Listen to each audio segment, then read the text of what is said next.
আসসালামু আলাইকুম এভরিওয়ান, কেমন আছেন সবাই? আমাদের এলাকায় বন্যা হয়েছে। চলেন কোন কোন এলাকায় বন্যা হয়েছে, পানি ঘরের ভিতরে উঠে যাচ্ছে, আপনাদেরকে সবাইকে দেখাবো। চলেন আমাদের এলাকাতে। এই যে একজন আছে আমার সাথে, ইনাদের বাড়ি ভিজিট করতে যাচ্ছে। হ্যাঁ, এনাদের ওই বাড়িতে এলো পানি উঠে গেছে, তাই আমার বললো চলেন দিন দেখে আসেন আমাদের বাড়িতে পানি উঠে গেছে। তাই চলেন, আমিও যাচ্ছি, আপনারাও চলেন। আমাদের এলাকাতে এই সব জায়গায় পানিতে ভরে গেছে, আর 2-3 দিন বৃষ্টি হইলে একদম আমাদের ঘরের ভিতরে পানি চলে যাবে। দেখাচ্ছি, দাঁড়ান।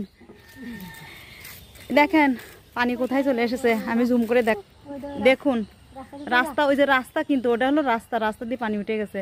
তা ওনারা আবার এই পিছন দিয়ে যাতায়াত করতেছে। ওই যে এ দেখেন পানি, নদী, এটা কিন্তু একটা নদী। হ্যাঁ, এই নদীটা শুকাই গেছিল, আর ওই পাশে মাঠটাও সব পানিতে ডুবে গেছে। আর এটাখানে বৃষ্টি এলে আপনাকে বাড়িতে পানি ঢুকে যাবে।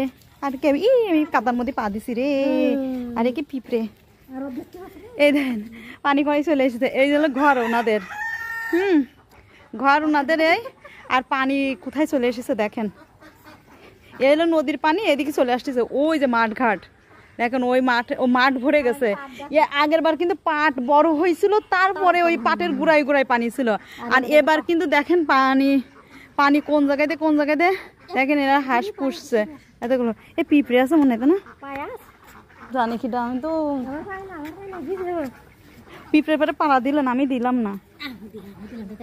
দেখেন পানি, রাস্তা কিন্তু ওই যে ওই সাইড দিয়ে, হ্যাঁ, তো পানিতে ডুবে গেছে।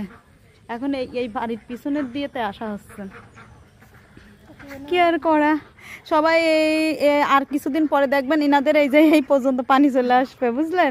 সবাই তিরান নিয়ে হাজির হবেন। বন্ধুরা, আর একটু যদি পানি ভরে যায়, তাহলে যদি তিরান দেওয়ার দরকার হয়, তাই এগের তিরান দিয়ে যাবেন, সেই সাথে আমারও দেবেন, কারণ আমাদেরও ঘরের মধ্যে কিন্তু পানি ঢুকে যায়।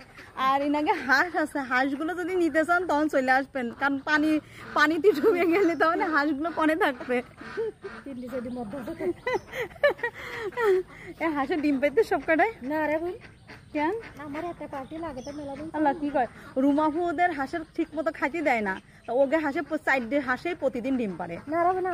ওকে ওরা দেখে না, খাইতে দেয় না ঠিক মতো, তারপরেও দেখবেন প্রতিদিন ডিম পারে, প্রতিদিন।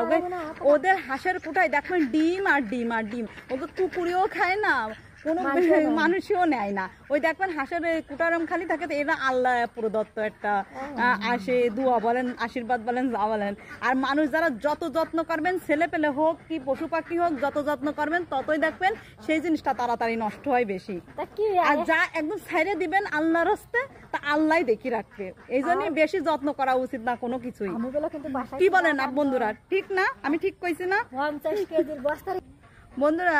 আপনাদেরকে দেখাই দিলাম, এই যে এই আমি কাদার মধ্যে আবার পা দিছি, কাদা লেগে গেছে আমার পা। বাই বাই, টাটা, ভালো থাকবেন সবাই।